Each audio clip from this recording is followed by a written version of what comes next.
Walang hiya ka, Imelda. Hindi ko maisip kung bakit mo yung nagawa sa aking ina. Hindi ako makakapayag na ang nanay ko lang ang magdurusa sa paghihirap dahil sa ginawa mo. Joel, asawa mo ako. Asawa nga kita. Minahal kita ng sobra. Inalagaan kita at binigay ko sa iyong lahat. Ngunit bakit itong ginanti mo sa akin? Bakit? Bakit mo binarang ang nanay ko? Dahil gusto ka niyang ibigay sa iba. Sa ex-girlfriend mo. Alam naman natin na sa simula pa lang ay gusto niya magkabalikan kayo ng babaeng yon. Ngunit hindi ako makakapayag na ibigay ka ng kahit sino sa ibang babae dahil akong karapat-dapat para sa iyo. Aalisin kong lahat ng humaharang sa ating dalawa, kahit ang sarili mo pang ina. Ngayon, natikman na niyang ganti ng inapi niyang manugang. Imelda, wala kang puso. Napakasama mo. Oras na may mangyaring masama sa nanay ko, umanda ka, papatayin kita. Tandaan mo, asawa lang kita, ngunit nanay ko siya. Hindi ako makakapayag na may manakit sa magulang ko kahit na ikaw pa ang asawa ko. Itaga mo yan sa bato. Taon 1992. Antique. Araw ng Sabado. Maganda ang panahon ng maghapong yun. Maaliwalas ang kapaligiran. Masayang nagsisiliparan ang mga ibon sa himpapawid at makikita mo ang kulay berdeng kapaligiran. Marahil sadyang ganyan ang iyong matutunghayan kapag ikaw ay nasa probinsya. Saan ka man sumulyak ay kulay lunti ang kalikasan ang una mong mapapansin. Anupat maraming punong kahoy at mga halaman ang nagkalat sa paligid. Noong mga sandaling yon, masayang tinatahak ni na Joel at ng kanyang asawa ang daanan sa kanilang baryo na matagal din niyang hindi napuntahan. May dala-dala siyang 2 malaking mga bagahe. Halos 6 na taon din na namalagi sa lungsod ng Maynila si Joel, buhat nang siya'y makapagtapos ng pag-aaral sa kolehiyo sa kursong nursing at makatanggap ng oportunidad na makapagtrabaho sa pampublikong ospital sa lungsod. 6 na taon din siyang nagtrabaho sa Maynila nang hindi nagbabakasyon sa probinsyang Kinagisnan. Sa Maynila rin niya nakilala si Imelda, ang ikalawang babae na nagpatibok ng kanyang puso at ang babae na kanyang napangasawa. Nagmula si Imelda sa probinsya ng Capiz.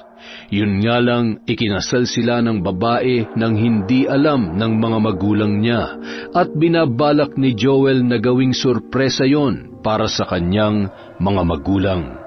Habang naglalakad, agaw atensyon si Joel sa kanyang mga taga-baryo. Bawat taong nakakasalubong at nadadaanan nila ay napapatingin sa kanya at napapangiti. Napansin ni Joel na malaki na rin ang ipinagbago ng kanilang lugar. Dati-rati, bilang lamang sa daliri ang mga bahay sa kanilang baryo, ngunit sa pagkakataong yon ay medyo marami-rami na. Joel, ikaw ba yan? Abay, nakauwi ka na pala rito sa ating probinsya. Mukha tayong bigatin na. Baka may pasulubong ka naman na chocolate dyan. Dumaan na lang po kayo sa bahay mamaya, Aling Sheila. Nako, salamat naman. Ay, sino naman yung babaeng kasama mo? Nobya mo ba? Hindi po. Siya nga po pala si Imelda, Aling Sheila. Asawa ko po. Hello po. Abay, nag-asawa ka na pala? Alam ba ito nila Nene at Raybert? Hindi pa nga ho eh. Bala ko po sana silang surpresahin. Ay naku Joel, tiyak na masusurpresa talaga ang mga yon. Paano po Aling Sheila? Mauna na po kami. Ay, sige. Dadaan na lang ako sa inyo mamaya, ha? Isa si Aling Sheila sa mga malapit na kaibigan ng kanilang pamilya. At halos lahat ng taong nakakakilala sa kanya ay lumapit para siya ay kumustahin at nagbabaka sakali na makahingi ng pasalubong. Nang makarating si Joel sa kanilang bahay, naabutan pa niya ang nanay-nene niya na tahimik na nagwawalis sa labas ng kanilang kusina. Nay! Tay, nandito na po ako. Ay, Joel, anak, ikaw na ba yan? Oo, Nay. Ako nga, ang nag-iisang anak nyo na pinakagwapo. Ay, Diyos ko, anak, mabuti naman at nakauwi ka na rito sa probinsya natin. Raybert, narito na ang anak mo. Nakabalik na sa atin si Joel. Mano po, Inay, kumusta po kayo ni Tatang dito? Aba, parang ang ganda na ng buhay natin Kawang ka ng Diyos, anak. Ayos lang naman kami rito ng tatang mo. Salamat sa mga padala mo at naipaayos namin ng tatang mo itong bahay natin. Joel? Oh, anak, ikaw nga. Tang, Mano, maghinay-hinay lang ho kayo. Nakoy, hindi ba bawal sa inyong tumakbo? Baka atakihin kayo sa puso niyan. Pasensya na, anak. Narinig ko kasi mula sa kusina ang ginawang pagsigaw ng nanay mo. Teka, bakit hindi mo naman sinabi sa amin na uuwi ka? Hindi ka tuloy namin nasundo sa babaan ng Ceres. Joel, sino naman itong babaeng kasama mo? Kaibigan mo ba? O katrabaho?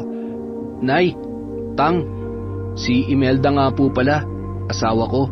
Imelda, sila mga magulang ko. Ano? Nag-asawa ka na, anak? Kailan pa? Bakit hindi namin alam ito? Pumasok na muna tayo sa loob. Halika kayo, sa loob tayo mag-usap. Sige po.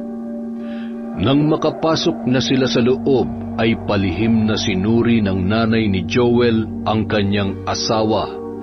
Halos hindi ito makapaniwala nang malaman na ikinasal na pala ang kanyang anak at hindi man lang sila pinasabihan. Palihim na napaismid ang ginang. Makalipas ang ilang sandali ay muli na naman niyang sinuri ang kabuuang anyo ng asawa ni Joel. Sa suot pa lamang ni Imelda, hindi na maipinta ang muka ng ginang.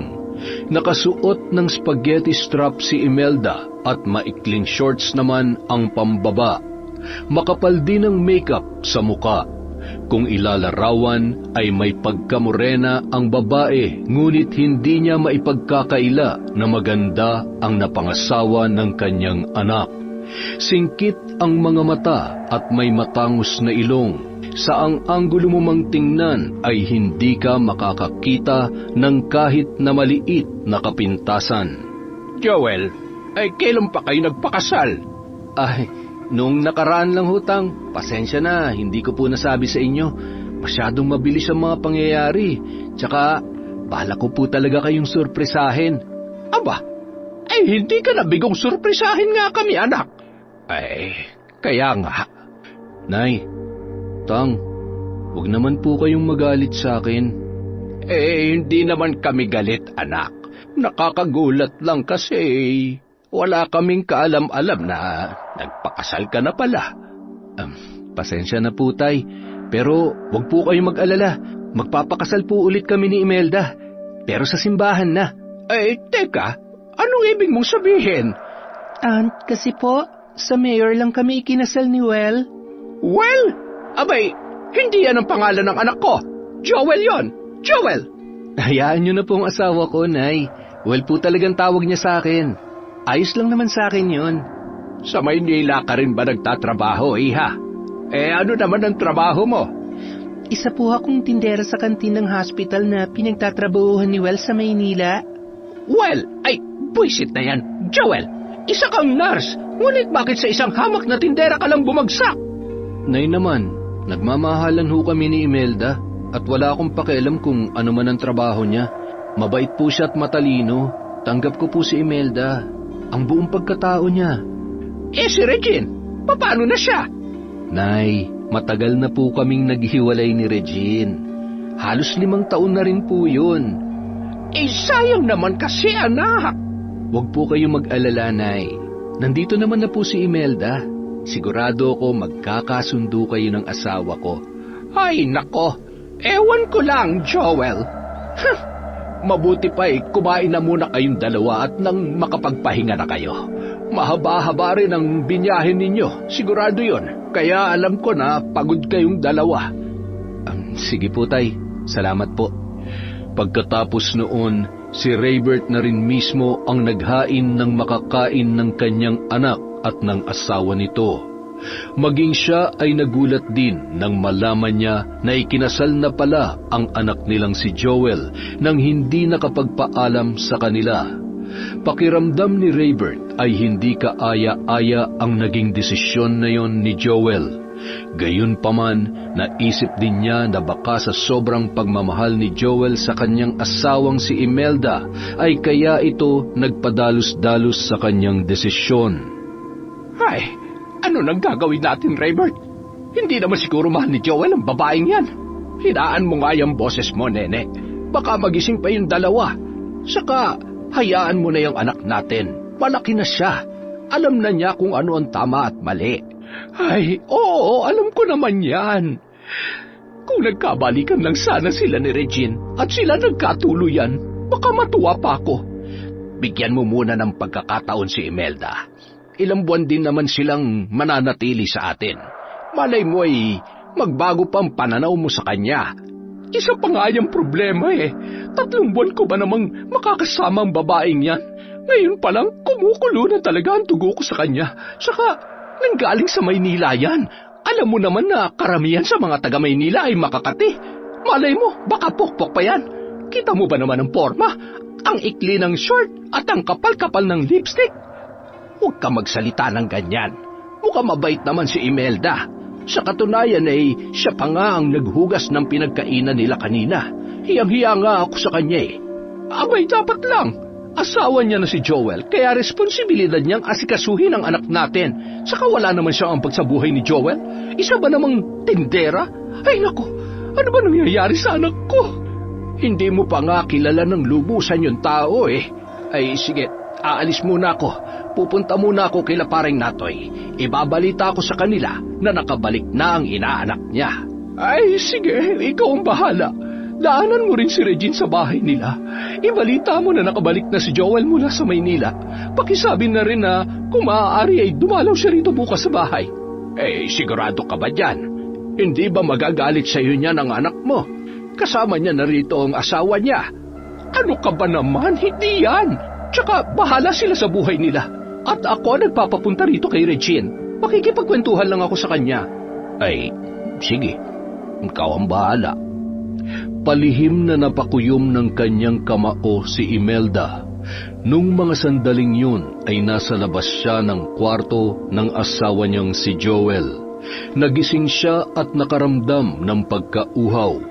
Binabalak sana niyang tumungo sa kusina, ngunit naudlot yun nang marinig niya ang ginawang pag-uusap ng mga magulang ng kanyang asawa. Nakatalikod ang mga yon kaya hindi siya nakita. Hindi niya maiwasang masaktan dahil sa kanyang mga narinig. Simula pa lang yun, ngunit parang may alam na siya kung ano ang mangyayari sa hinaharap. Simple lang, hindi siya tanggap ng mga magulang ni Joel, lalo na ng nanay nito. Kaya naman, tahimik siyang napasinghap at pinunasan ang luha na dumaloy sa kanyang pisngi, ni hindi man lamang niya namalayan na umiiyak na pala siya. Joel, matatanggap pa kaya ako ng mga magulang mo? Parang ngayon pa lamang ay ramdam ko na ayaw talaga nila sa akin. Sa halip na dumiretso sa kusina ng bahay nila Joel, ay bumalik na lamang sa loob ng kwarto si Imelda. Pakiramdam niya ay bigla na lamang napawi ang kanyang pagkauhaw dahil sa kanyang mga narinig. Pagpasok niya ay mahimbing pa rin ang pagkakatulog ng asawa niya. Mukhang pagod na pagod ang lalaki dahil sa haba ng kanilang biyahe. Muling nahiga si Imelda. Nakatulugan niya na ang iniisip at ang kanyang mga narinig mula sa mga magulang ni Joel.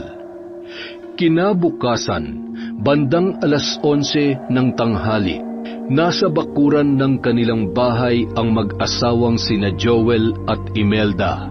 Abala ang dalawa sa pagbubungkal ng lupa para sa itatanim nilang kamatis. Napag-utusan kasi si Joel ng ina nito na magtanim ng kamatis at nakitulong na lamang din si Imelda sa kanyang asawa. Ako na lang ang magbubungkal. Ikaw na magtanim ng mga kamatis. Sige, akong bahala sa kamatis. Nga pala, kumustang tulog mo kagabi? Medyo naninibago ako. Ikaw? Masasanay ka rin. Ipapasyal kita mamaya sa bayan. Mamimili tayo kung anong gusto mo. Nako, wag na, gastos lang yon. Ay nako, wag ka nang tumanggi, asawa ko. Maganda dito sa bayan namin. Hindi ka magsisisi. Anong pinag-uusapan yung dalawa? Sinasabi ko lang po dito sa asawa ko, Nay, na magandang bayan. Bala ko sanang ipasyal siya mamaya doon.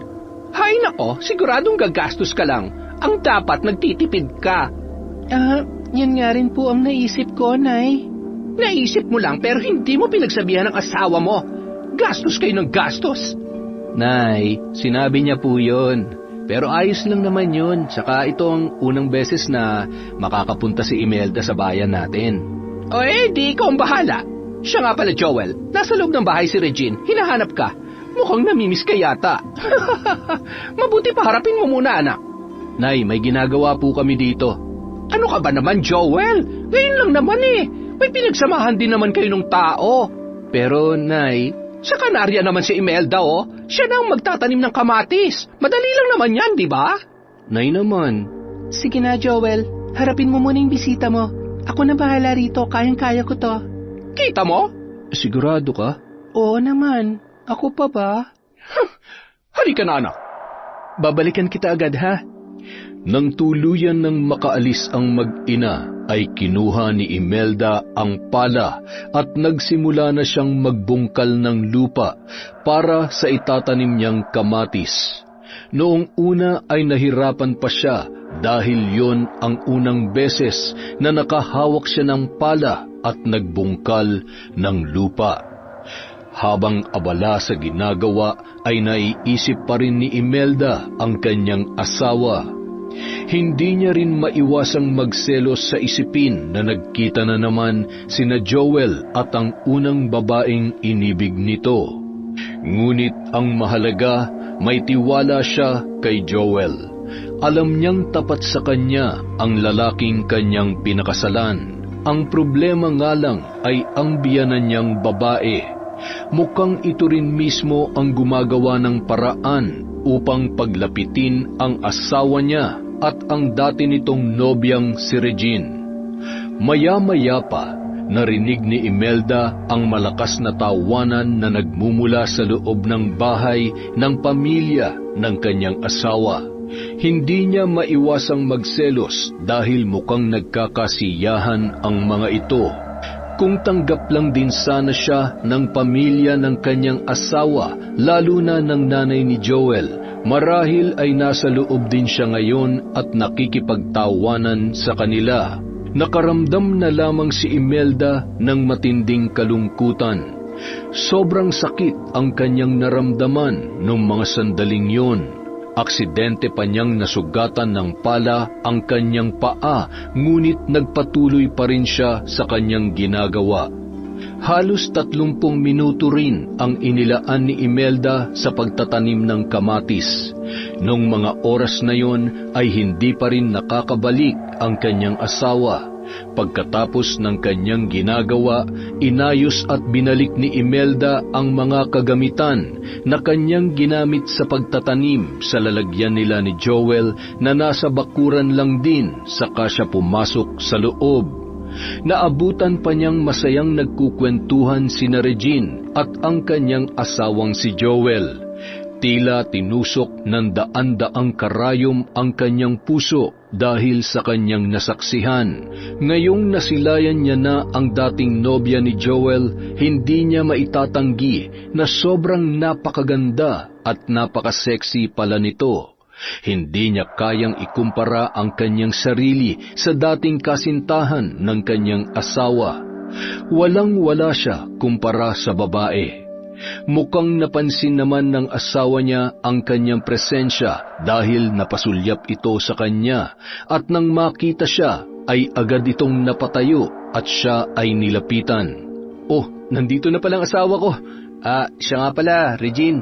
Siya si Imelda, ang aking asawa. Imelda, siya naman si Regine. Ang ganda pala ng asawa mo, Joel. Naku, hindi naman. Salamat. Pasensya na ha. Hindi ako kaagad nakabalik. Ayos lang. Natapos ko na ang pagtatanim ng kamatis. Sipag naman ng asawa ko.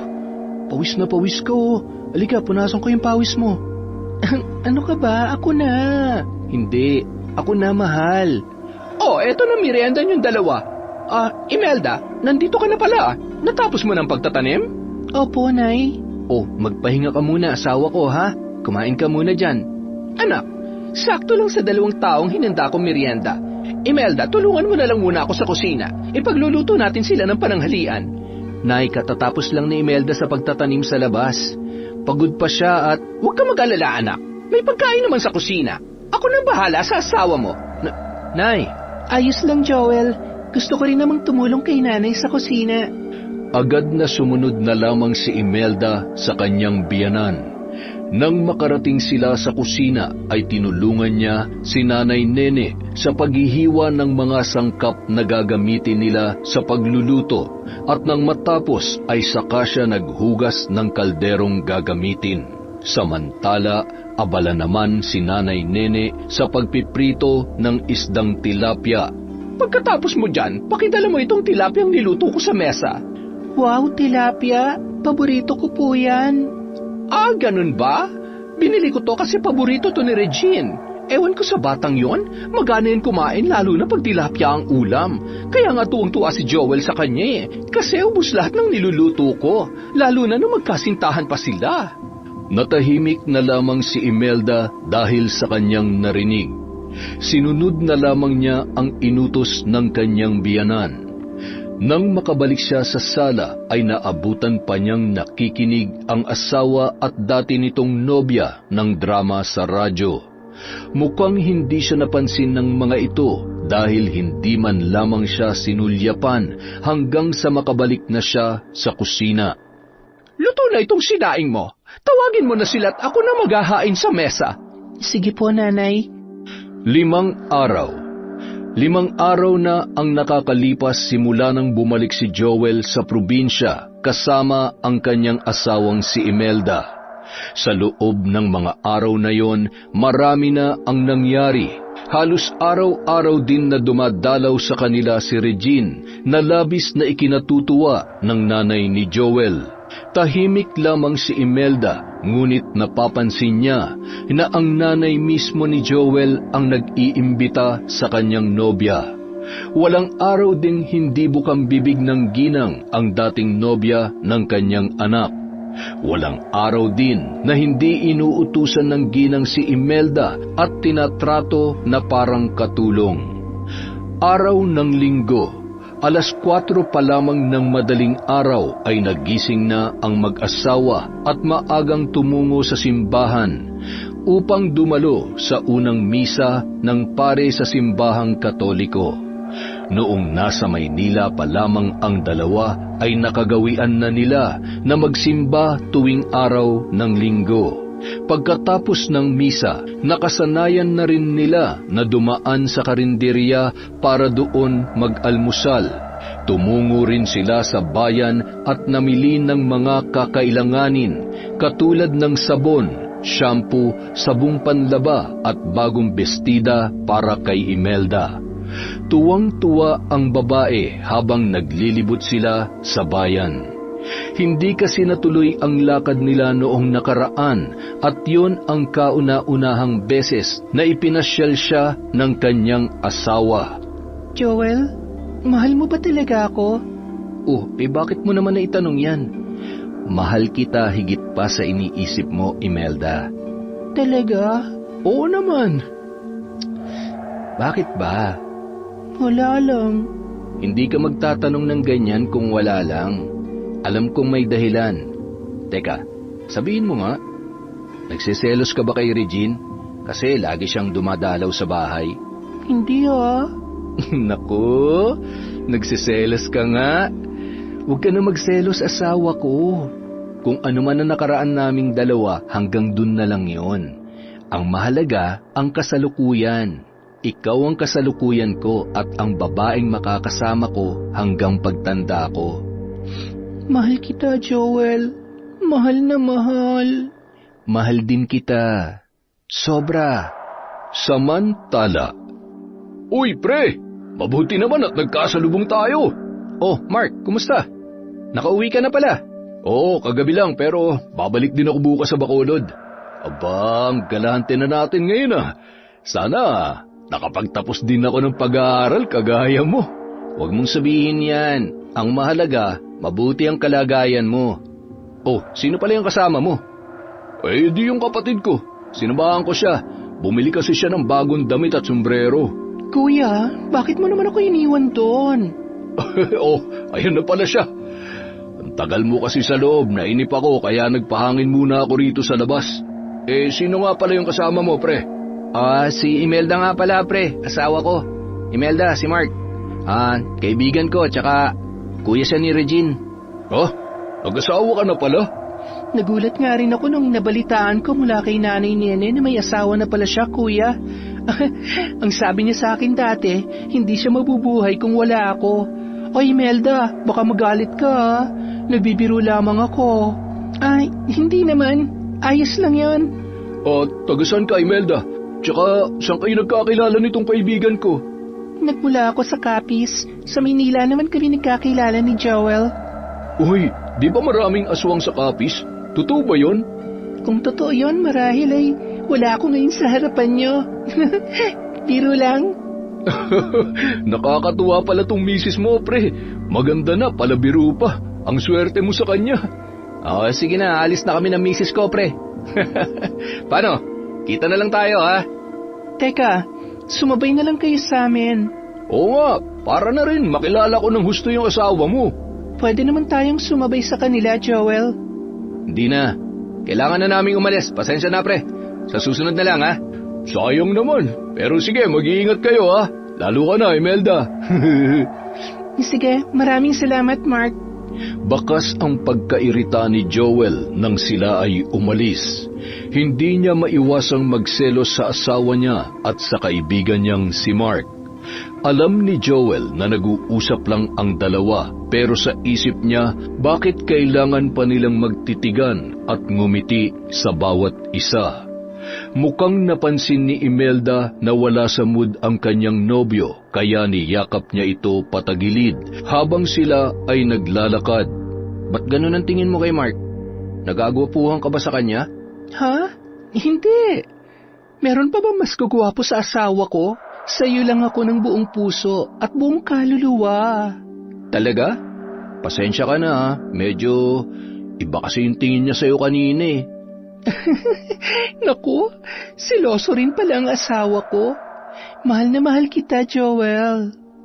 Nang makauwi ang dalawa sa bahay nila Joel, ay naabutan pa nila sina Nene at Raybert na seryoso nag-uusap sa sala. Nang makita sila ng mga ito, ay agad na napatayo si Nene, saka inusisa ang mga dala ng kanyang anak at maging ang dala ng kanyang magulang.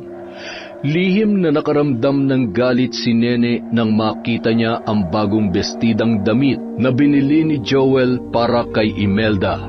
Sa isip-isip nito ay hinuhut-hutan na naman ni Imelda ang kanyang anak at hindi niya yon matanggap.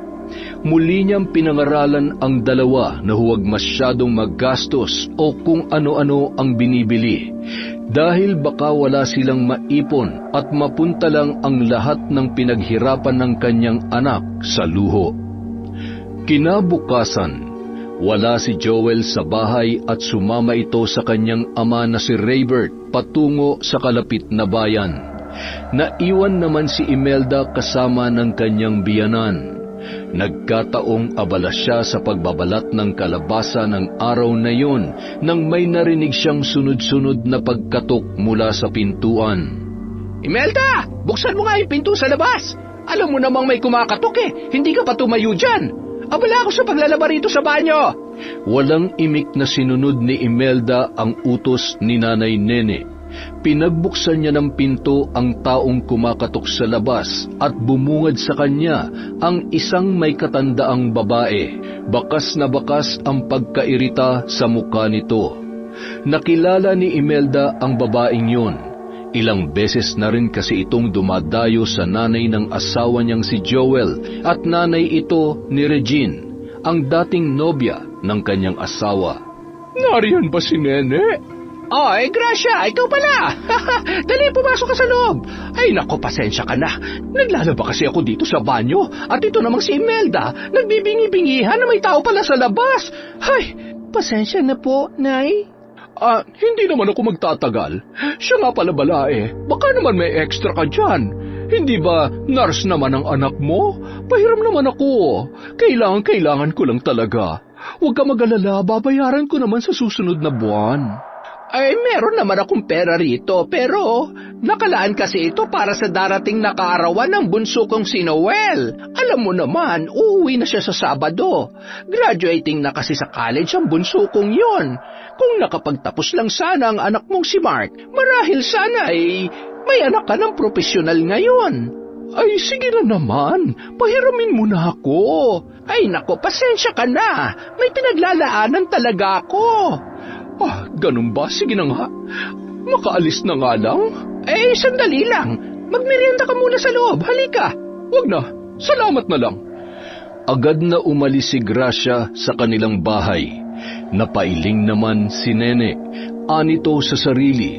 Ay nako, kung hindi ka lamang nanay ni Regine, hindi kita kakausapin.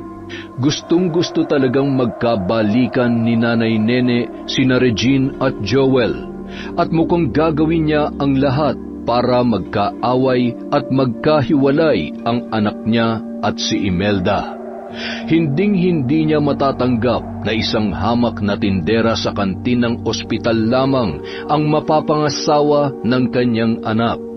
Nakakahiya ang bagay na yun para sa kanya.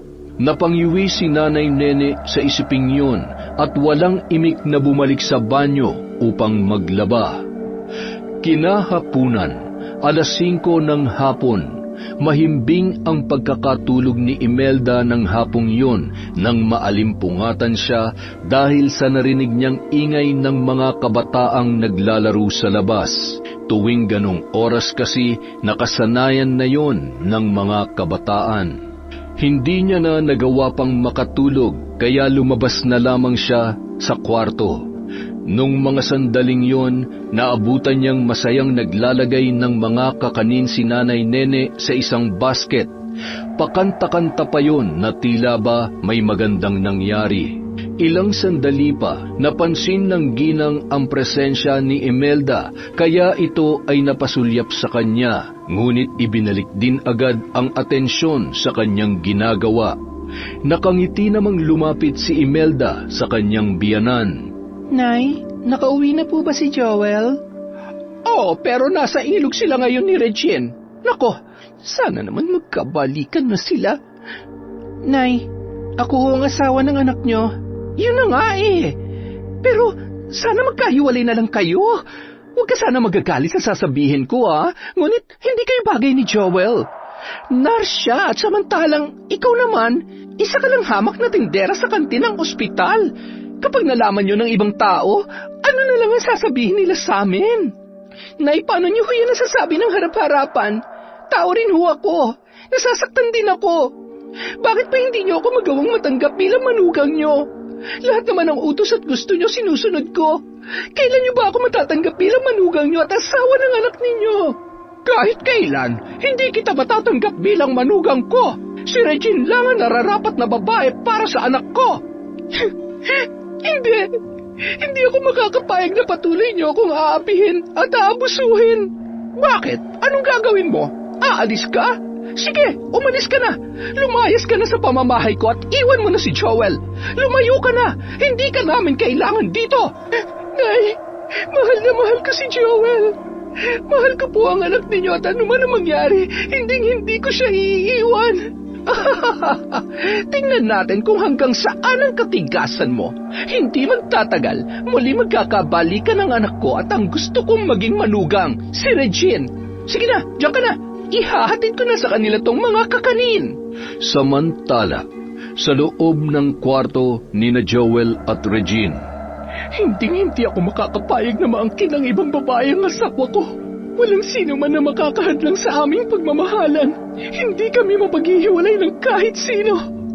Akin lang ang asawa ko. Akin lang si Joel. Lahat ay gagawin ko upang mawala ang mga humaharang kahit na ikaw pa, Nanay Nene. Ilang araw na ako nagtitiis sa pang-aapi mo sa akin. Ngunit hindi ako makakapayag na magpatuloy ang ginagawa mong ito. Wala kang kwentang biyanan. Isang mabait na babae si Imelda, mapagmahal at mapag-aruga. Ngunit siya ay apo ng isang mambabarang. Kilala ang kanyang lola sa Capiz bilang isang mabagsik na mangkukulam. Minsan na ring tinuruan ng lola niya si Imelda sa pambabarang, kaya mayroon siyang kaalaman sa ganung uri ng gawain. Noong mga sandaling yon ay labis na ang galit at pagkasuklam na nararamdaman ni Imelda laban sa nanay ni Joel, ang kanyang biyanan. At sa tuwing naiisip ni Imelda na muling mahuhulog ang loob ng kanyang asawa sa dati nitong nobya dahil sa kagagawan ng kanyang biyanan, ay mas lalo lamang siyang nakakaramdam ng hinagpis. Humanda ka. Matitikman mo ngayon ang galit at ganti ng inaping manugang. Pagsisisihan mo ang lahat ng ipinakita mo sa akin. Samantala, nang makarating si Nanay Nene sa ilog ay naabutan pa niya ang kanyang anak at si Regine na nakaupo sa batuhan sa pangpang ng ilog. Masayang nagkukwentuhan ang mga ito. Bago pa kasi maging magkasintahan ang dalawa ay naging matalik muna silang magkaibigan.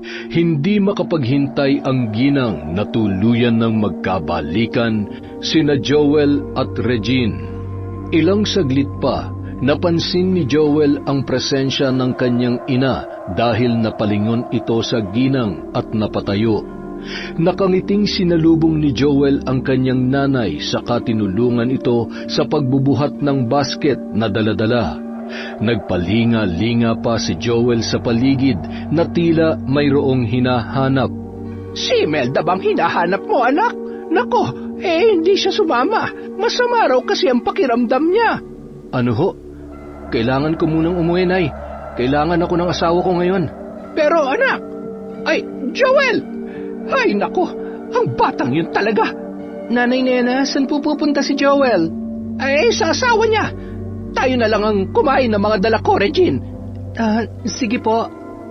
Nang makabalik si Joel sa bahay, agad niyang hinanap ang kanyang asawa at natagpuan niya naman ito sa kanilang kwarto. Nagtaka pa si Joel dahil may kandila sa kanilang sahig kung saan nakaupo si Imelda. Nakapikit ang mga mata nito at nagmumuni-muni na tila ba nagdarasal. Imelda, anong ginagawa mo? Bakit nakapatay ang ilaw? May kuryente naman Joel, akala ko ba nasa ilog ka?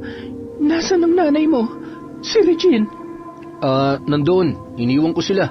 Ang sabi kasi ni nanay, masama raw ang pakiramdam mo kaya hindi ka nakasama. Sayang nga masarap pa namang mag-picnic sa ilog ngayon. Teka, ano nga palang ginagawa mo dyan? Bakit may palanggana at kandila dito sa sahig? Wala. Naghuhugas lang ako ng katawan.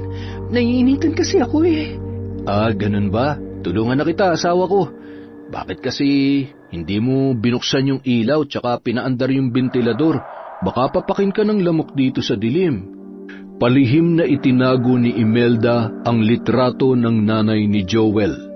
May kaliitan lang yon at nakalagay sa photo paper kaya mabilis niya itong naitago.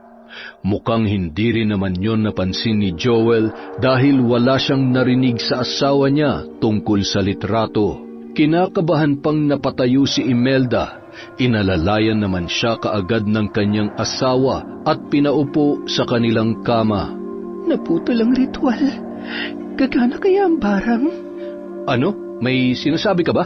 Hindi kita naintindihan. Ang sabi ko, salamat asawa ko. Mahal na mahal kita. Mahal din kita, Imelda. Maayos na bang pakiramdam mo, mahal ko? Magpahinga ka muna. Samahan mo naman ako. Aba, syempre naman. Makalipas ang ilang araw, bigla na lamang tinamaan ng karamdaman si Nanay Nene. Halos hindi ito makabangon sa kanyang higaan. Bigla na lamang may tumubong mga pantal sa kanyang katawan. May kakaibang amoy din na lumalabas sa bibig nito. Mataas ang lagnat at halatang namumutla ang kanyang bibig. Ilang beses na sinuri ni Joel ang ina, ngunit maging siya ay hindi masabi kung ano ang karamdaman ng kanyang nanay o kung saan yun nagmula, kaya dinala nila ito sa ospital. Alalang-alala sila sa kalagayan ni Nanay Nena. Marahil ay dala lamang ito ng allergic reaction. Nagreseta na ako ng mga gamot na kakailanganin niyang inumin upang gumaling siya at mabilis manumbalik ang kanyang lakas. Dok, isa po akong nurse, pero ngayon lang ako nakakita ng ganitong reaksyon ng allergy sa katawan ng tao. Maaari kayang may iba pang dahilan kung bakit biglang nagkaganito ang nanay ko? Oobserbahan muna natin siya ng ilang araw at kinakailangan ko pang ipa-examine ang kanyang dugo. Sige Dok, maraming salamat po. Huwag ka mag-alala, mahal ko. Magiging maayos din ang nanay mo. Sana nga. Malakas ang kutob ko na hindi basta-basta ang sakit ng nanay mo. Ano pong ibig niyong sabihin, Tay? Si Lola Crising mo, yung nanay ko. Minsan na rin nangyari ito sa kanya, ngunit walang sino man doktor ang nakapagpagaling sa kanya, maliban sa magtatawas. Kung hindi ako nagkakamali, ay maaaring binabarang ang nanay mo. Ho? Binabarang si nanay? Sino naman po ang gagawa nun? Imelda, wala akong ginagawa sa nanay mo, ha? Alam ko naman. Ang sasabihin ko, samahan mo ako. Umuwi muna tayo upang kumuha ng mga gagamitin dito sa ospital. Tay, kayo na po muna magbantay kay nanay. Babalik po ako agad. At walang imik na sumunod si Imelda sa kanyang asawa. Tahimik lang ito hanggang sa makauwi sila na siya namang ipinagtataka ni Joel. Ni hindi man lang makatingin ng diretso sa kanya ang babae na tila ba naiilang. Agad nilang kinuha at inayos ang lahat ng mga dadalhin nila sa ospital. Ayos ka lang ba, mahal? Masama bang pakiramdam mo? Ayos lang ako. Pagod lang siguro ako sa biyahe. Ganun ba? Ako na lang mamaya maghahatid ng mga gamit sa ospital. Magpahinga ka na lang muna dito sa bahay. Uuwi na lang ako agad. Sige, mag-iingat ka. Pasensya ka na, ha? Hindi kita masasamahan. Huwag mong alalahanin yun. Ang mahalaga, makapagpahinga ka. Sige, ihahatid na lang kita sa labas. Anong ulam palang lulutuin ko para mamayang hapunan? Makakapagluto ka pa ba? Baka naman mapagod ka lang yan. Ano ka ba? Ayos lang ako. Ginisang itlog na lang at ampalaya. Tsaka sinabawang gulay. Kailangan ni nanay yun para manumbalik agad ang lakas niya. Sige mahal, ako nang bahala. Paano? Aalis na ako para makabalik din ako kaagad. Mag-iingat ka rito, ha? Mag-iingat ka rin, mahal. Nang makaalis si Joel ay agad na dumiretso si Imelda sa kanilang kwarto. Malumanay na napaupo siya sa ibabaw ng kama at napaisip sa kalagayan ni Nanay Nene. Hindi niya alam kung matutuwa ba siya o malulungkot dahil sa sinapit ng kanyang biyanan. Kahit na minamaltrato siya nito ay may puso pa rin naman si Imelda. Ilang sandali pa, bigla niyang naalala ang sinabi ni Tatay Raybert. Malakas talaga ang kutob ko na hindi basta-basta ang karamdaman ng nanay mo. Ano pong ibig niyong sabihin, Tay? Si Lola Crising mo, yung nanay ko. Minsan na rin nangyari ito sa kanya, ngunit walang sino man doktor ang nakapagpagaling sa kanya maliban sa magtatawas. Kung hindi ako nagkakamali, maaaring binarang ang nanay mo. Oh, binarang si nanay? Sino naman ang gagawa nun? Imelda, samantala. Posible kayang umepekto yung barang kay Nanay Nene? Teka, paano nangyari yun? Ang akala ko ba naputol ang ginawa kong ritual? Maaari kayang magtuloy ang barang kahit naputol ang sinasagawang orasyon? Gulong-gulo si Imelda sa kakaisip kung umepekto ba talaga ang ginawa niyang pambabarang sa kanyang biyanan o hindi. Tinuruan lamang siya dati ng kanyang lola kung paano mambarang, ngunit yun ang kauna-unahang pagkakataon na sinubukan niya na gamitin ang kapangyarihan ng kadiliman. Ni hindi nga siya sigurado kung tatalab ba yun o hindi. Malalim na napabuntong hininga si Imelda, napakunot din ang kanyang noo bago siya tumayo at napagpasyahan niyang tumungo sa kusina upang magluto para sa hapunan nila. Habang nagluluto, hindi pa rin mawala sa isip ni Imelda ang mga nangyari nung araw na yon. Ilang araw ding nagtagal sa ospital si Nanay Nene bago ito tuluyang nakalabas. Wala namang negatibong resulta sa mga eksamin na ginawa sa kanya, kaya binigyan na lamang ito ng gamot upang manumbalik ang kanyang lakas at gana sa pagkain. Ang perang tinatago ni Nanay Nene na ilalaan niya sana para sa kaarawan ng bunso niyang anak ay pinambayad na nila sa ospital at sa mga gamot.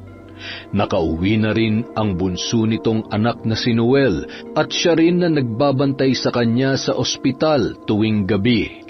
Kahit nakalabas na si Nanay Nene ng ospital, palagi pa rin itong nakakaramdam ng pagkabalisa. Kapansin-pansin din ang biglaan niyang pangangayayat at pamumutla. Halos hindi pa rin ito makakilos nang walang umaalalay sa kanya. Todo naman ang pag-aalaga ng kanyang pamilya, lalo na ang anak nitong si Joel at ang asawa nito na si Imelda. Nay, ayos ka lang ba? Bakit po parang iba pa rin ang itsura ninyo? Ilang araw ng ganyan si nanay, kuya, mula nang lumabas. Ang sabi niya, palagi raw may nakatingin sa kanya kahit kaming dalawa lang naman ang tao dito. Bumalik din ang mga pantal niya sa katawan. Joel, mag-iingat kayo. May mga matang nakatingin sa atin. Nay, wala naman pong ibang tao dito kundi tayo-tayo lang. Ano po bang nangyayari sa inyo? Ay, teka, may nangyari ba? Nakauwi na pala kayo, Tay. Mano po? Si nanay, tatay, balisa na naman siya, oh. Ay, nako, ang mabuti pa siguro ay ipatingin na lamang natin siya sa albularyo. Sa tingin ko nga rin po, Tatay. Imelda, mahal, bakit parang antahimik mo yata? Wala. May iniisip lamang ako, Joel. Bukas na bukas din ay dadalhin ko siya sa albularyo. Noel, ikaw ang sasama sa akin bukas, ha? Opo, tatay. Ipaghahain ko na muna si nanay ng hapunan niya para baka sakali ay gumanda ang pakiramdam niya. Ako na rin na magpapakain sa kanya, Joel. Mas mabuti pa nga. Salamat. Siya nga pala, Joel. Noel, halika kayo't mag-usap muna tayo sa labas. Agad na dumiretso si Imelda at ipinaghanda ng hapunan si Nanay Nena. Nang makabalik siya sa silid ng kwarto ng ginang, ay naabutan pa niya itong nakahiga sa kama, ngunit malikot ang mga mata. Hindi maiwasan ni Imelda na makaramdam ng lungkot para sa biyanan, dahil alam niyang nahihirapan na ito sa kanyang sitwasyon. Si Regine. Po? Si Regine ang gusto kong magpakain sa akin. Wala ho siya rito. Sige na, kumain ka na.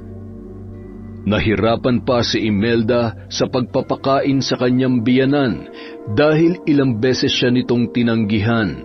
Ngunit sa huli ay napakain pa rin niya ito ng maayos. Nasaktan si Imelda dahil kahit na nasa ganoong kalagayan ang kanyang biyanan, ay si Regine pa rin ang hinahanap nito. Gayong buhat na magkasakit siya ay hindi na dumadalaw ang babae sa kanila. Ni hindi man lang ito nagpakita sa ospital noong naroon pa si Nanay Nene. Nang matapos pakainin ni Imelda ang kanyang biyanan, pinatulog niya muna ito bago siya umalis at tumungo sa kusina upang maghugas ng pinagkainan ni Nanay Nene. Nakakailang hakbang pa lamang si Imelda patungo sa kusina nang bigla niyang narinig na sumigaw si Nanay Nene, kaya dali-dali siyang tumakbo pabalik sa kwartong yon.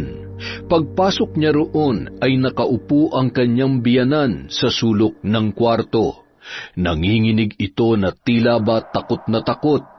Maya-maya, humahangos na dumating ang biyanan niyang lalaki at maging ang dalawang lalaking magkapatid. Napatakbo si Raybert palapit sa kanyang asawa hanggang sa mga sandaling yon ay patuloy pa rin yon na sumisigaw. Lumapit din sa kanila si Noel, samantalang nanatili naman sa tabi ni Imelda si Joel na hindi rin mapakali dahil sa mga nangyayari. Oh, bakit? Hindi ko alam. Papunta sana ako sa kusina nang marinig ko na sumigaw si nanay, kaya tumakbo ko pabalik dito. Nay, ano po ba nangyayari sa inyo? Papatayin niya ako! Papatayin niya ako! Sabihin mo, sinong papatay sa'yo? Sabihin mo, siya! Ayan, nakatingin siya sa akin! Nagitla ang lahat nang umangat ang kamay ni Nanay Nene at itinuro nito ang lugar ng bintana kung saan naroon nakapwesto si Imelda. Maging si Imelda ay nagulat din dahil sa pangyayaring yun. Gulat na napasulyap si Joel sa kanyang asawa bago ibinalik ang tingin sa nanay niya na takot pa rin ang itsura. Joel, mahal, parang may tao sa labas. Huwag ka matakot, Imelda. Wala lang si nanay sa sarili niya, kaya siya ganyan. Sige. Kinabukasan, 5:30 pa lamang ng umaga ay umalis na sina Raybert, Noel at Nanay Nena upang tumungo sa kabilang bayan para magpatingin sa albularyo. Samantala, nagpaiwan naman si Joel sa bahay nila upang may kasama ang kanyang asawa. Sa mga oras na yon ay mahimbing pa rin ang pagkakatulog ni Imelda. Ni hindi niya alam na nakaalis na pala ang kanyang mga kasama sa bahay. Nang makabalik si Joel sa kwarto nila mag-asawa, ay inabutan niya pa si Imelda na mahimbing ang pagkakatulog. Naglakad siya palapit sa kama, ngunit agad siyang natigilan nang mapansin niya ang itim na bag ng kanyang misis. Kinuha niya yon at sinuri ang mga gamit na nasa loob. Nakaramdam siya ng awa sa asawa dahil sobrang luma na ng bag na yon at butas-butas na rin. Akmang ibabalik na sana ni Joel ang bag sa lagayan nito nang mapansin niya sa loob ang isang litrato. Napasulyap si Joel sa asawa bago tiningnan ang litratong yun. Ngunit ganoon na lamang ang pagkagulat niya nang bumungad sa kanya ang larawan ng kanyang ina. At may nakasulat pa roon na hindi niya maintindihan dahil sinalin sa wikang Latin. Muling hinalughog ni Joel ang bag ni Imelda at doon niya rin nakita ang mga buhok na nakalagay sa plastik at may pangalan din ng kanyang ina. Sa bag niya rin mismo nakita ang isang itim na libro na naglalaman ng ritual ng isang mambabarang. Napako si Joel sa kanyang mga nadiskubre. Gulong-gulo ang kanyang isipan. Napatayo siya at galit na binalibag ang lahat ng mga gamit na siyang naging dahilan ng pagkagising ni Imelda at agad na napatayo ang babae. Joel, anong ingay yan? Teka, bakit mo tinapon ang bag ko? Imelda, bakit mo ginawa yun? Anong ibig mo sabihin? Itong litrato ni nanay, Bakit nasa iyo to? Bakit nasa iyo ang buhok ni nanay? Bakit may libro ka naman babarang? Sabihin mo ang totoo, ikaw ba nambarang sa nanay ko? Patawad. Patawarin mo ako. Ayaw ko kasing mawala ka. Hindi ko kaya mawala ka sa buhay ko. Walang hiya ka, Imelda. Hindi ko maisip kung bakit mo yung nagawa sa nanay ko. Hindi ako makakapayag na ang nanay ko lang ang magdurusa sa paghihirap dahil sa ginawa mo. Joel, asawa mo ako. Asawa nga kita. Minahal kita ng lubusan. Inalagaan kita at binigay ko sa iyong lahat. Pero bakit itong ginanti mo sa akin? Bakit? Bakit mo binarang ang nanay ko? Dahil gusto kanyang ibigay sa iba. Sa ex-girlfriend mo. Alam naman natin dalawa na sa simula pa lang ay gusto niya magkabalikan kayo ng babaeng yon. Ngunit hindi ako makakapayag na ibigay ka ng kahit sino sa ibang babae dahil ako ang karapat-dapat para sa'yo. Aalisin ko lahat ng humaharang sa ating dalawa, kahit na ang sarili mo pang ina. Ngayon, natikman na niya ang ganti ng inapi niyang manugang. Imelda, wala kang puso. Hayop ka. Oras na may mangyaring masama sa nanay ko, humanda ka, papatayin kita. Tandaan mo, asawa lang kita, ngunit ina ko siya. Hindi ako makakapayag na may manakit sa magulang ko kahit na ikaw na asawa ko. Itaga mo yan sa bato. Galit na umalis si Joel sa kwarto, samantalang naiwan naman si Imelda sa loob. Tuluyan itong napahagulgol ng iyak. Aminado siyang nagalit siya sa kanyang biyanan dahil sa pang-aapi at pang-iinsulto nito laban sa kanya. Ngunit pinagsisihan din naman niya ang lahat at walang gabi na hindi siya umiiyak dahil sa kanyang ginawa. Hindi lang niya napigilan dati ang kanyang sarili na mambarang dahil sumabog na siya sa galit. Napagdesisyonan ni Imelda na umalis na lamang dahil alam niya sa kanyang sarili nung mga sandaling yun, magwawakas na rin ang relasyon nila ni Joel. Kitang-kita niya ang galit at pagkamuhi sa mga mata nito habang sila ay magkaharap na nag-uusap. Nang araw ding yun, umalis si Imelda sa bahay ng pamilya ni Joel na walang anumang iniwang bakas. Samantala, sumunod si Joel sa kanyang tatay at kapatid sa kabilang bayan. Galit na galit pa rin siya dahil sa ginawa ng kanyang asawa sa kanyang ina. Hindi niya lubos maisip kung bakit yon nagawa ni Imelda. Alam din naman niya na hindi tanggap ng kanyang nanay ang asawa niya, ngunit bakit kailangan pa nilang humantong sa ganoong sitwasyon?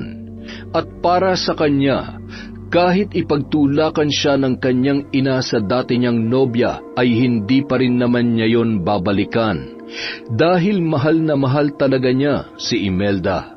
Hindi man si Imelda ang unang babaeng inibig niya, ngunit ipinangako niya sa kanyang sarili na ang babaeng yon ang huling babaeng mamahalin niya habang buhay. Nang makarating si Joel sa bahay ng albularyo, ay naabutan pa niya ang mga ito na nasa kalagitnaan ng ritual. Sa labas pa lang ng bahay ay rinig na niya ang sigaw ng kanyang ina mula sa loob.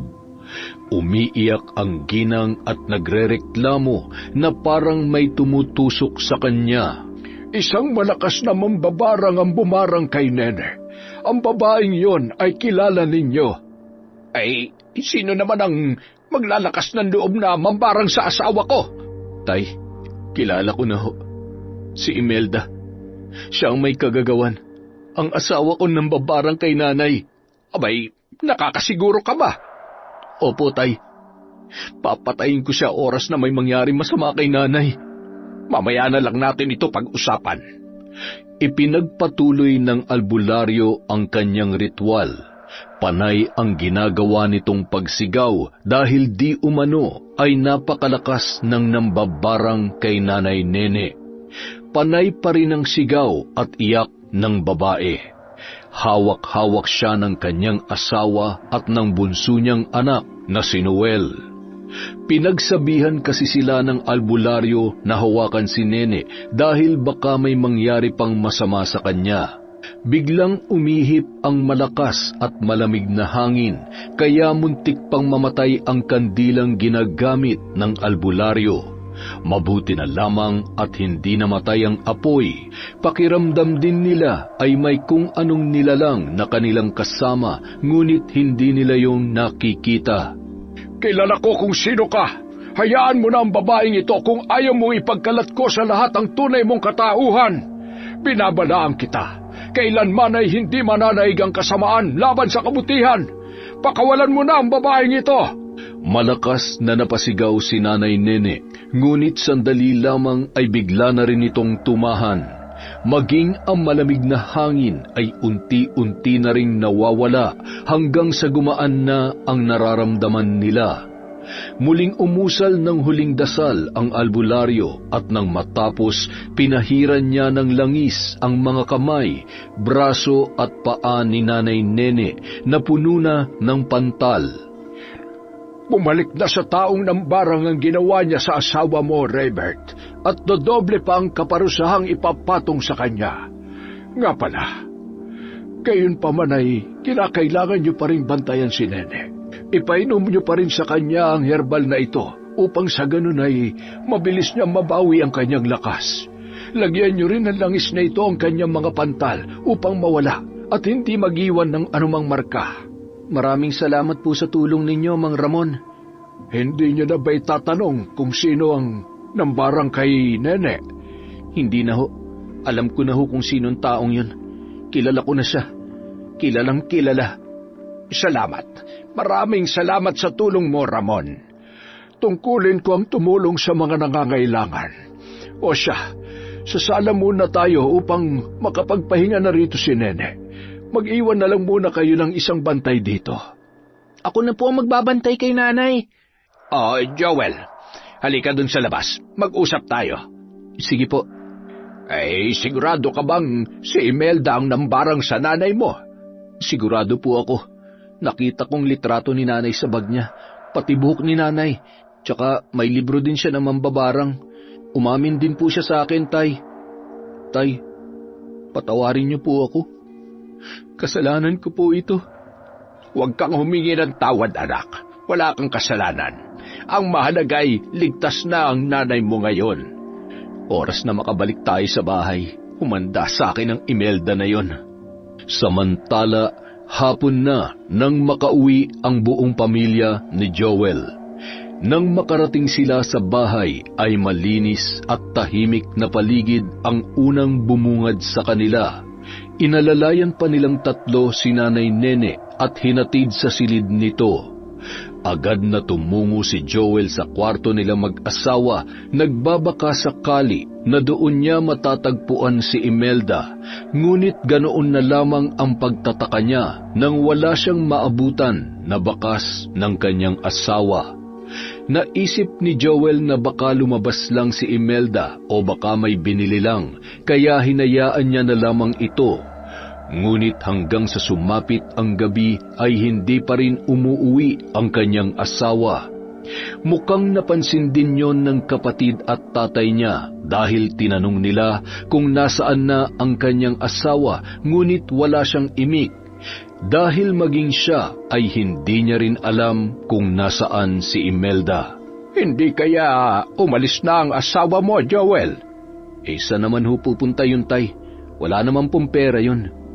Tinignan mo na ba ang mga gamit niya sa kwarto, kuya?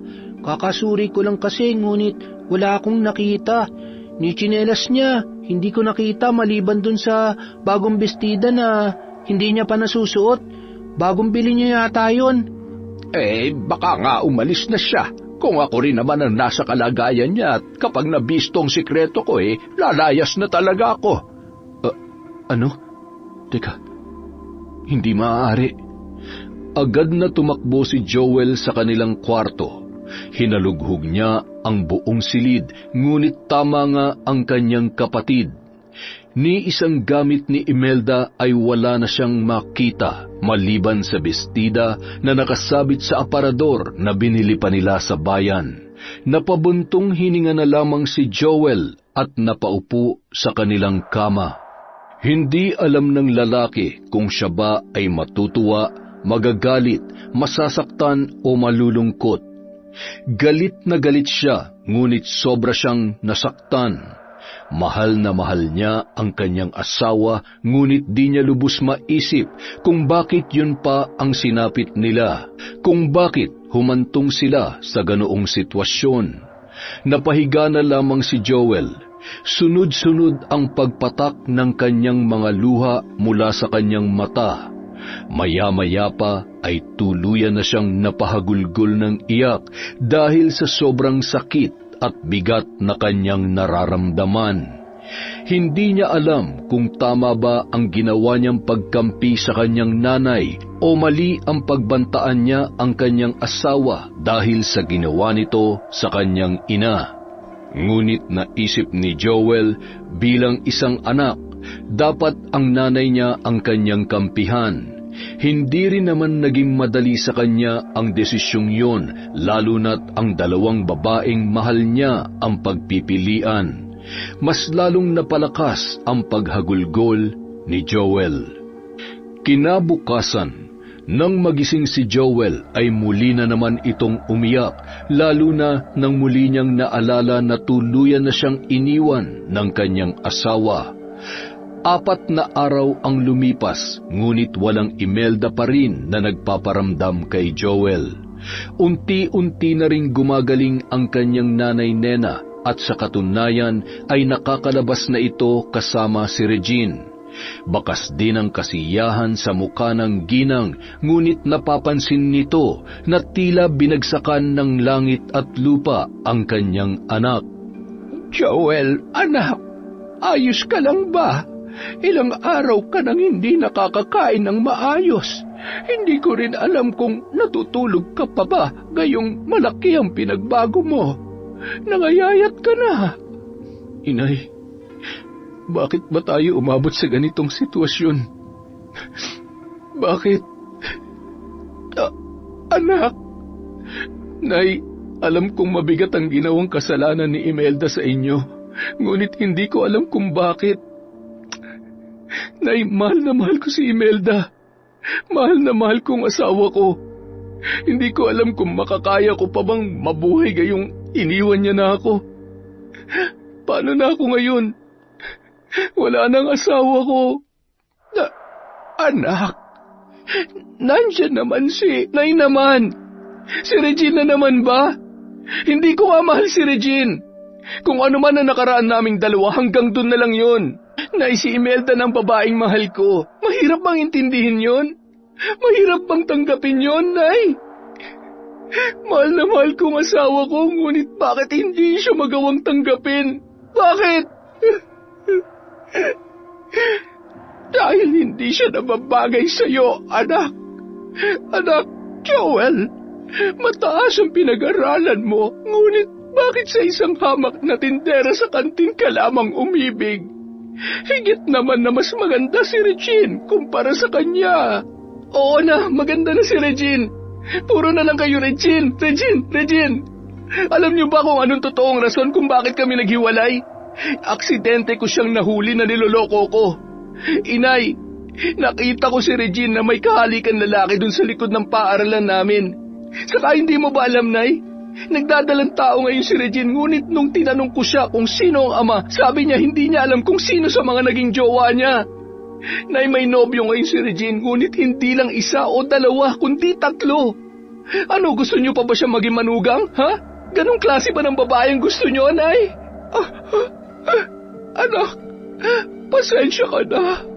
Hindi ko alam.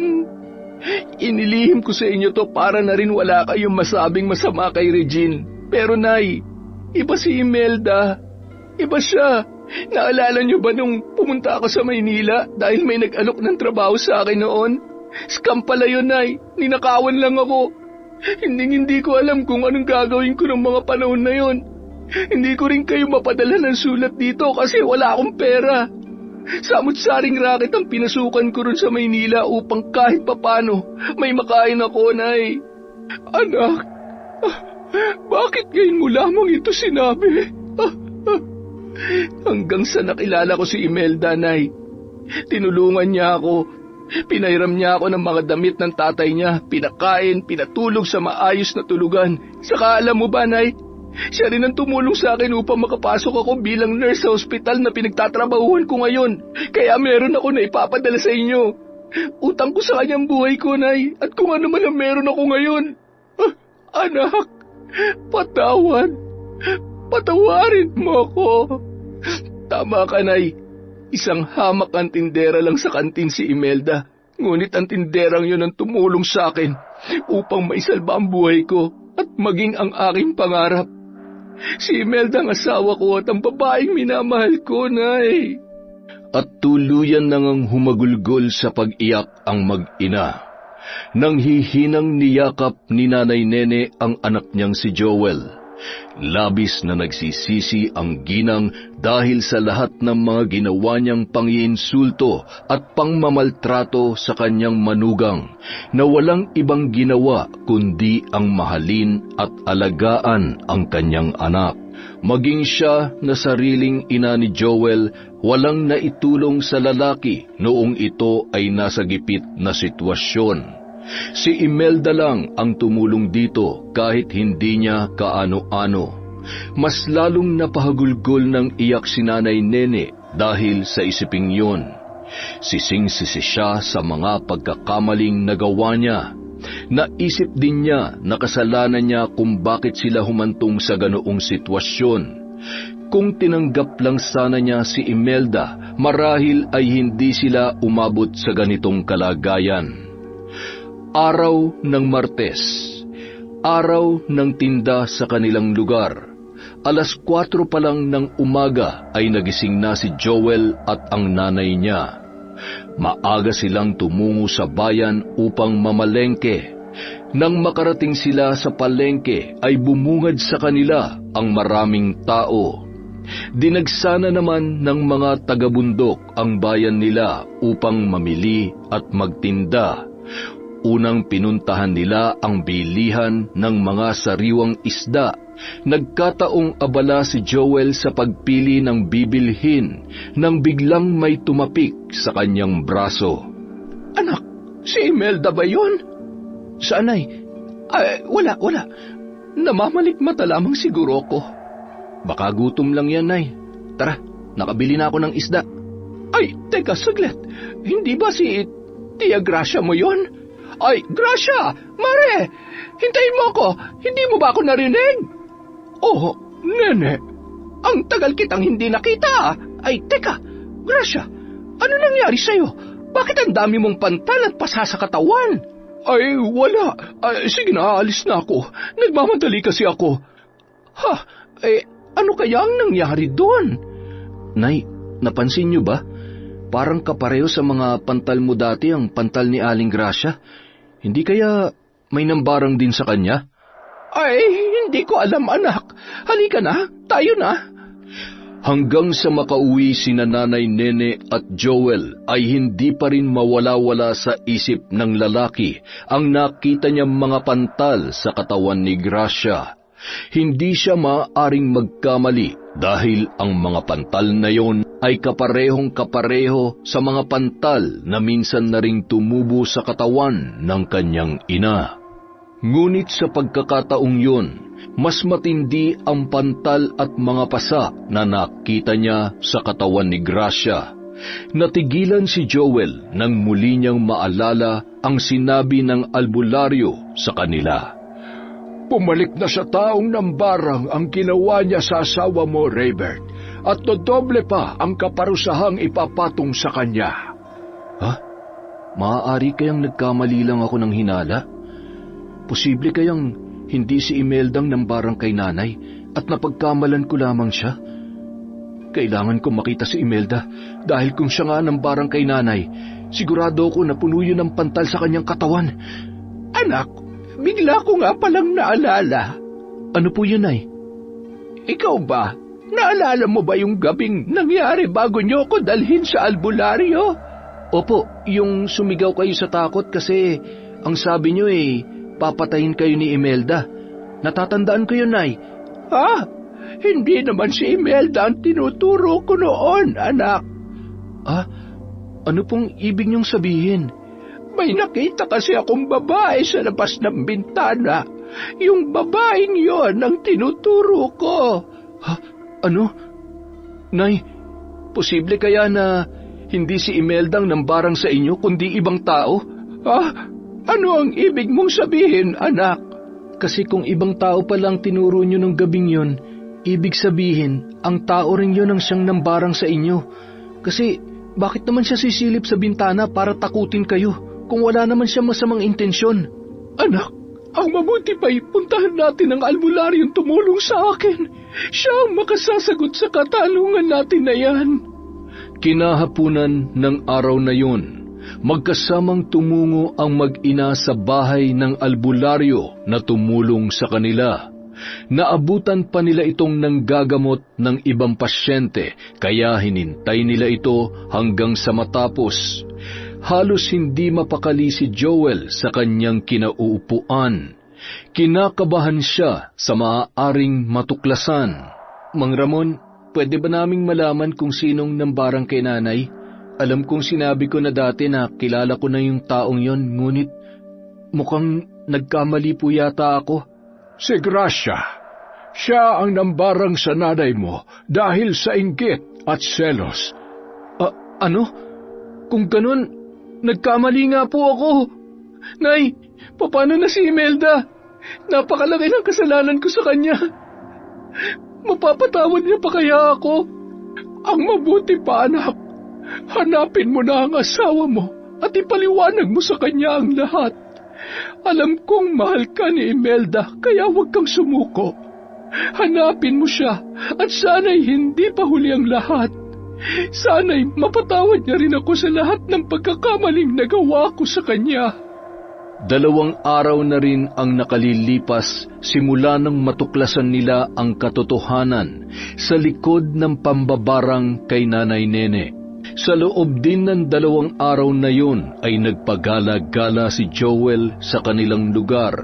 Nagbabaka sakali na muli pa niyang makita si Imelda. Yun ay kung hindi pa rin nakakalayo ang babae at hindi pa rin ito nakakabalik sa kanilang probinsya. 10:30 ng tanghali, ngunit patuloy pa ring pinaghahanap ni Joel ang asawa niyang si Imelda. Nagtanong-tanong din siya sa kung sino-sino, ngunit wala namang nakakakilala sa kanyang asawa. Maya-maya, nakaramdam ng gutom si Joel kaya napagpasyahan niyang huminto muna sa isang karinderya at kumain.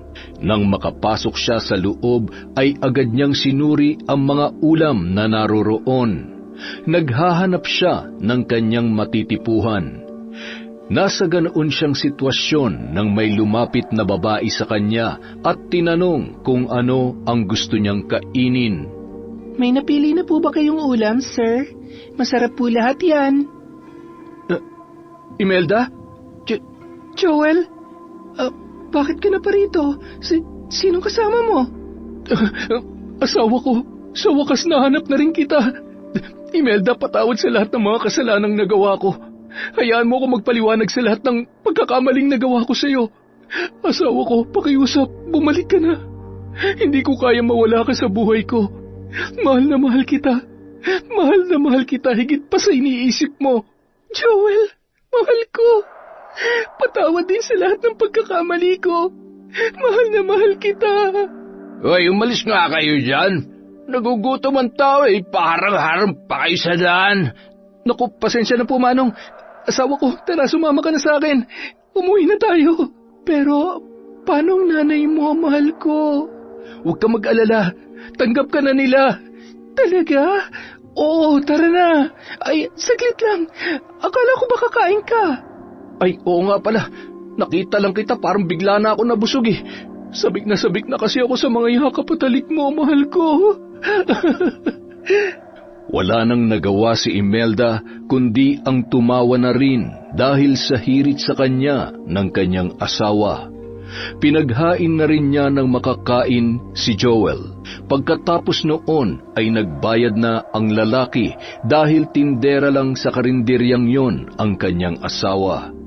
Samantala, nang makabalik ang mag-asawa sa bahay ng pamilya ni Joel, ay naabutan pa nila si Nanay Nena na tahimik sa pagwawalis sa labas ng bahay. Masaya naman itong nilapitan ni Joel, samantalang nahihiyang sumusunod naman sa likuran niya si Imelda. Nay, nandito na ho ako. Ay, Joel, mabuti naman at nakabalik ka na, anak. Imelda? Magandang tanghali po, Nay. Kumusta po kayo? Naku, bata ka. Ilang araw ka din namin pinaghahanap. Saan ka ba nagpupunta? Ay, teka, kumain ka na ba? Naku, Joel, anak, papasukin mo na si Imelda sa loob. Baka pagod na pagod yan. Nay? Imelda, patawad sa mga nagawa kong kasalanan. Salamat sa pagmamahal mo sa anak ko. Tanggap na kita. Buong buo, Imelda. Marami pong salamat, Nay. Salamat po. Oy, nandito na pala kayo. Pumasok na muna kayo sa loob. Nagluto ako ng pansit at lumpia. Tara na, Imelda, anak. Kumain na tayo sa loob. Sige po, Nanay. Uy, teka. Nay, Imelda, Tay, nandito rin po ako. Parang hindi na ako yung anak niyo ah.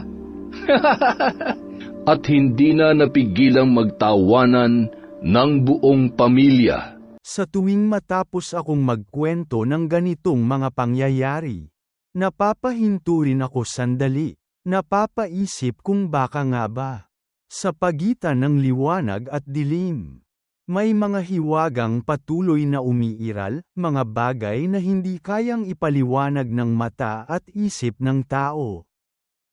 Pero gaano man kalaki ang mundong ito, at gaano man kadami ang mga kababalaghang naririnig natin, ang pinakamahalaga pa rin ay manatili tayong may mabuting puso at matatag na loob. Maaaring dumarating ang masasamang pangyayari sa mabubuting tao, pero ang kabutihan, hinding-hindi yan nasasayang. Maraming salamat sa inyong lahat sa pananatili hanggang dulo ng kwento. Bawat isa sa inyo ay maaaring may iba't ibang mapulot. Pero kung kahit papaano ay napaisip ka, o kahit simpleng naaliw ka pagkatapos ng isang nakakapagod na araw, sapat na yun para sa akin. Nais kong batiin ka, at lahat ng nanunood ngayon, ng kapayapaan at kalusugan. Sana ligtas ka sa bawat biyahe. At sana mainit ang pagtanggap ng tahanan pag-uwi mo. Kapag masyadong mabigat ang mga araw, huwag mong kalimutang magpahinga at alagaan ang sarili dahil ang kalusugan. Walang pwedeng humawak niyan para sa atin. Ang audio na ito ay sininthesis gamit ang teknolohiyang AI mula sa VB Tuldok VN. At kung kagabi ka nang umuwi mula sa trabaho, o nakahiga ka ngayon habang nakikinig, naway maging mahimbing ang tulog mo. Sana walang bangungot, walang pagod, walang bigat na sumama sa iyo hanggang sa panaginip. Maraming salamat sa tuloy-tuloy na suporta. Hanggang sa muli, kita-kits sa susunod na mga video.